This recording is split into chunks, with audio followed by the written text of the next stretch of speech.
Okay, we're going to deal with some small arm disarms at the moment. We've even named the small arm disarms to actually describe the movement in which they're doing, and that way it's going to be easier as a teaching cue when you're teaching instructors. So from here, we'll go from the firearm pointed at the head. For a start, we've got zones. So back out here, well actually I'll just get Matt to go this way a little bit. So if I'm quite a few meters back here, I'm in the cool zone where really this guy knows what he's doing. He's a tactical operator.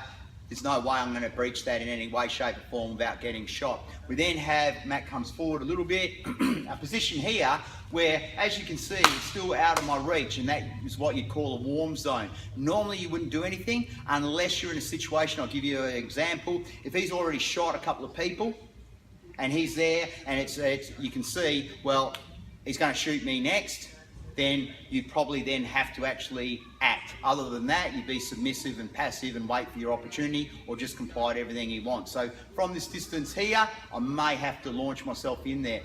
Now from this distance here, which is our hot zone, it's good for us because it's exactly where we want to be. So what I'm going to do here is remember the acronym CCDD. So the first thing is clear. So I need to make sure, pretend there's a laser coming out the end there, because that's where the bullet's coming. I need to clear my body before I do any move in case he's got time to react and shoot me.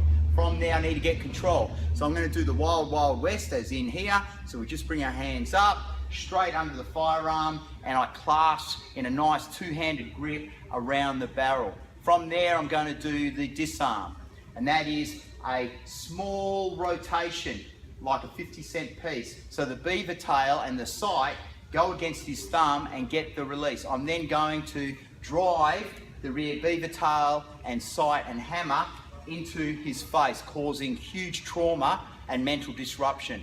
And I'm going to do it in a circular motion. And the reason that's called the inner gate, it's the same thing that Bruce Lee used to do in Kung Fu. They're called inner gate punches. So the inner gate describes the action. I'm then actually going to, he will collapse. I will then step back and create my reactionary gap, and then I'll actually go into stoppage drills or whatever else you're getting taught. But the main thing is to create the reactionary gap, and then I can escape.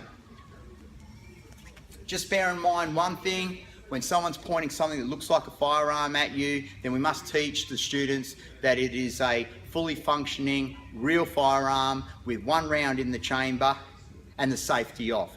Once I've taken the disarm, I then do not step back and sit here and tell him to do stuff, because at this stage I don't have the answer to any four of those questions, but he does, so he still can have tactical advantage. So what I want to do is, when I've disarmed him, I want to actually cause trauma using the firearm as a blunt concussive instrument. Real when it's pointed at you. Once you've got it, before everything's confirmed, it's just a blunt piece of metal used to gain tactical advantage.